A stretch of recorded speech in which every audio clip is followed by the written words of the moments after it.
donc à Pucheny, village de Tuilier, donc sur la commune de Saint-Hilaire-les-Places. Village de Tuilier, mais il y avait beaucoup de tuileries à l'époque, hein. Il y avait 12 tuileries sur 2 km² à peu près. Donc pourquoi ces tuileries? Ces tuileries étaient liées au sous-sol de Pucheny, un sous-sol très argileux. Donc voilà, cette concentration de tuileries sur ce secteur-là, c'était lié vraiment à son sous-sol, puisqu'à l'époque, il n'y avait pas de moyens de transport, donc il fabriquait sur place. Donc on est toujours resté sur place, nous aussi. Donc moi, je suis la 6e génération de tuiliers. Première génération remonte dans les années 1880 à peu près, hein. Donc l'activité a évolué au fil du temps, hein. Dans les années 1880, le métier de tuilier était un métier saisonnier, hein. Il travaillait que au beau jour, parce qu'il pour faire sécher les produits, il les faisait sécher que quand il faisait bon. Donc c'était du printemps jusqu'à l'automne. L'hiver, ils étaient soit feuillardiers, parce qu'on est une région où il y a beaucoup de châtaigniers, donc ils travaillaient le châtaignier, soit ils étaient ouvriers fermiers. Voilà. Donc maintenant, on travaille toute l'année, parce que on ne fait plus sécher à l'air libre, hein. On a des cellules où on fait sécher en récupération de chaleur. Donc on travaille maintenant toute l'année, et on s'est spécifié sur des produits. À l'époque, il se faisait un peu tous les produits terre cuite pour fabriquer une maison, hein. Ça partait de la brique pleine, de la brique plâtrière jusqu'à la tuile pour finir la maison. Maintenant, du fait de l'industrialisation dans les années 70, il a fallu se spécifier sur des produits que ne faisait pas forcément l'industrie pour pouvoir exister encore en tant qu'artisan à petite échelle. Donc nous, on s'est spécialisé sur la tuile de restauration, où on a gardé notre savoir-faire, hein, où on fait nos patines à la main, où la tuile est reprise à la main encore, volontairement, pour pouvoir garder cet aspect un peu naturel de la tuile, et puis régulier, parce qu'une tuile, une fois posée sur un toit doit être vivant, ce que l'on appelle nous, hein. On n'aime pas trop les choses rectilignes ou uniformes, voilà. Nous, c'est resté, on a gardé ce savoir-faire, et on essaye de le faire perdurer. Voilà un petit peu actuellement où en est la tuilerie. Donc on va continuer dans les années à venir, hein. On ne travaille pas forcément localement, on travaille sur toute la France maintenant, parce que nous sommes plus très nombreux en tant que petits tuiliers sur la France. On est peut-être une dizaine à peine à travailler avec la tuile plate de façon artisanale. Donc on travaille beaucoup pour la restauration des monuments historiques et bâtiments de France. Parce que nous, notre force un peu par rapport à l'industrie, une tuile qui a été faite il y a 100 ans, on peut la refaire à l'identique. On peut en faire 10 comme on peut en faire 20 000. Voilà. Donc on refait l'identique. Donc nous ne travaillons que sur commande principalement. Chaque commande est différente, soit dans sa dimension, dans son coloris. Et voilà. Et on travaille sur toute la France maintenant. Beaucoup sur le nord de la France, pas le nord de la France, mais autour de la région parisienne. Des régions où il y a de la tuile plate, hein, et où il y a pas mal de monuments historiques, églises, châteaux, bâtiments classés, qui doivent se refaire un peu à l'identique de ce qui existait. Voilà. Donc nous, si on se fait connaître, c'est le bouche à oreille, hein. On n'a fait pas forcément de grosses publicités, hein. C'est vraiment le bouche à oreille qui fait le reste. Et c'est ce qui nous permet, voilà, de continuer à vivre de notre métier, parce que nous vivons de notre métier maintenant, hein. À l'époque, c'était pas forcément évident. Maintenant, on arrive à en vivre convenablement. Ça reste des métiers manuels, mais on est au cœur du métier. On va piocher l'argile, on extrait la terre, on la choisit, on la met de côté, on prend celle qui est bonne, celle qui n'est pas bonne. Après, il faut façonner la tuile, il faut la fabriquer. Voilà, on a un contact avec le produit qui est réel encore. Voilà, on est très loin de l'industrialisation. On est vraiment resté encore dans les tuileries d'après-guerre, hein, où tout était manuel. On s'est mécanisé, mais juste le minimum qu'il faut pour pouvoir cuire, pour pouvoir fabriquer, pour se faciliter un peu le travail, voilà, hein, au niveau de la préparation de la terre. Maintenant, on compare toujours par rapport à l'industrie, parce qu'on dit artisanal, est-ce que c'est une bonne qualité, une meilleure qualité, une moins bonne qualité? On est même qualité que ce que fait l'industrie, on est soumis aux mêmes normes de cuisson, donc voilà, hein, on a les mêmes règles que l'industrie, mais on a gardé ce savoir-faire artisanal.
Parce que là, nous, on est, par rapport à la commune de Saint-Hilaire, on est à la limite. Saint-Hilaire, c'est le granit. Et nous, là, c'est l'argile après. Ah Là. oui, là. Voilà. On est à la limite à peu près. Hein. Donc, il y a de l'argile. Après, bon, il y a de la mauvaise terre. Hein, donc, mais ça, nous, les filons, c'est pas des gros filons à la fleur de terre. Là, hein, donc, on enlève 1 mètre de mauvaise terre, la terre végétale. Vous n'allez pas loin là chercher. Non, on va juste à côté, nous, la Tuilerie. Là, ouais. Un atelier musée qui a été créé il y a en 95, donc ça va faire plus de 20 ans maintenant, pratiquement 20 ans, qu'il a été créé. Ce musée a été créé en fait pour préserver notre savoir-faire, parce qu'on était sur un département où il y avait beaucoup de tuileries, et il y avait 120 tuileries au début du siècle, dans les années 1900. On n'est plus que 3 tuiliers maintenant existants hein, sur le département. Donc quelques personnes, mon père, plus des élus locaux, se sont posé la question, il faudrait faire quelque chose pour préserver ce savoir-faire. Donc Puy-Chény était un site encore où il y avait 2 tuileries en activité, il y avait des tuileries abandonnées, mais les bâtiments existaient. Donc l'idée était de créer un atelier musée de la Terre pour préserver ce savoir-faire, pour le transmettre, le faire connaître aux nouvelles générations, et puis aussi avoir un volet économique, préserver nos tuileries en activité. Donc maintenant ce musée est en activité, fonctionne bien. Hein. On reçoit toutes les classes du territoire, hein, et puis même au-delà un petit peu hein, du territoire, et où on montre notre savoir-faire, où on montre comment fabriquer une tuile dans le temps, mais aussi on fait des ateliers d'argile. Donc à travers le matériau de l'argile de Puy-Chény, on leur fait faire des petits objets en relation toujours avec le cursus scolaire hein, des enfants. Donc ils travaillent sur des thèmes. Alors c'est une autre façon d'appréhender l'argile, hein. Ils ne vont pas forcément toujours faire une tuile, mais ils vont faire un objet en argile avec l'argile de Puy-Chény, dans un lieu où les tuileries sont encore en activité. Donc voilà, ça permet de faire connaître le site, il ne tombe pas dans l'oubli, et nous, il nous a permis de nous faire connaître auprès des monuments historiques et des bâtiments de France, parce qu'il faut savoir qu'il y a 20 ans, on n'était jamais consulté sur des restaurations monuments historiques et bâtiments de France. Et quand le musée a été créé, ça a été une condition un petit peu sine qua non. Hein. On veut bien préserver ce savoir-faire, mais il faut nous faire connaître aussi auprès des pouvoirs publics et des décideurs. Donc voilà, ça a commencé comme ça, on a fait quelques chantiers, pas beaucoup au départ. Hein.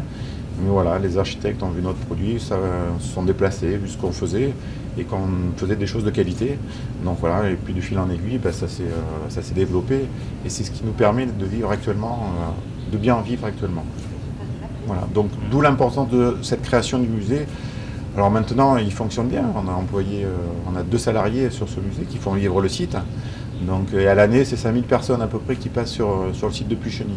Donc pour un petit village qui compte que 20 habitants, une commune où il y a 800 habitants, je trouve que c'est déjà pas mal.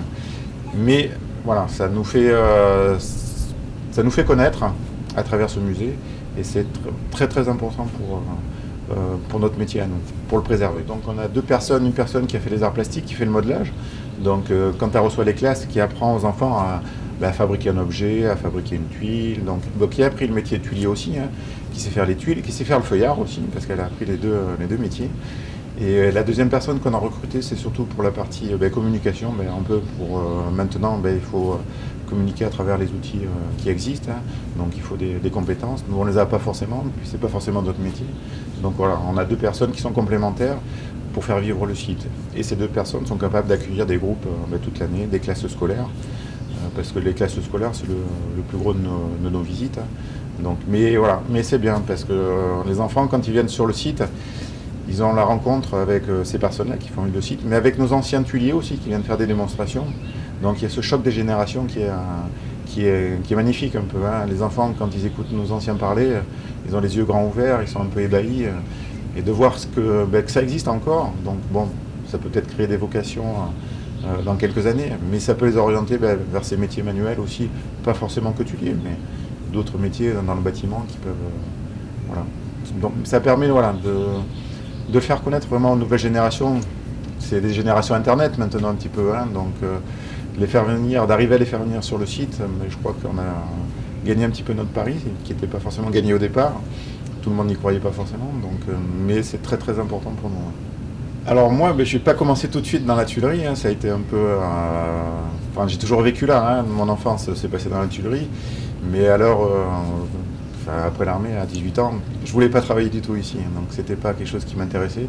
Donc je suis parti travailler 10 ans, pas très loin, à Brive, hein, mais dans la comptabilité. Donc, puis au bout de 10 ans, s'est posé la succession aussi de mes parents parce qu'ils arrivaient pas loin de la retraite. Puis moi d'un côté, bon, j'étais un petit peu lassé de mon travail aussi, donc je suis revenu ici. C'était l'année de la tempête, je me rappelle. Donc, et puis bon, j'ai travaillé avec mon père, et puis voilà, de fil en aiguille, bon, ça m'a plu. Hein. À 18 ans, ça ne plaît pas forcément, mais 10 ans après, voilà, avec le vécu, l'expérience aussi acquis d'un autre côté, je suis revenu là, j'ai pris la succession et je ne le regrette pas du tout, bien au contraire. Donc, et puis bon, ça permet de transmettre encore une génération suivante. Puis c'est un métier qui est formidable. On a des contacts avec les gens qui sont des contacts authentiques.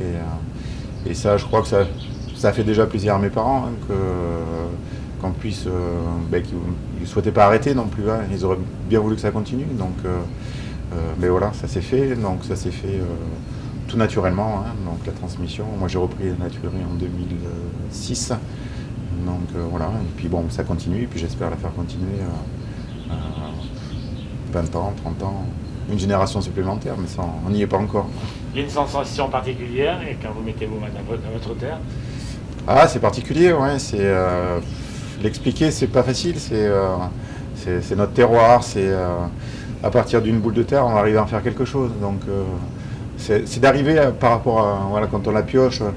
Enfin, moi, je sais quand on pioche la terre, j'ai des yeux émerveillés un petit peu parce que on pioche dans cette argile, c'est comme dans du beurre un petit peu. Et se dire qu'on va la mettre en forme après, voilà, on peut en faire plein de choses. Ouais, je trouve ça magnifique.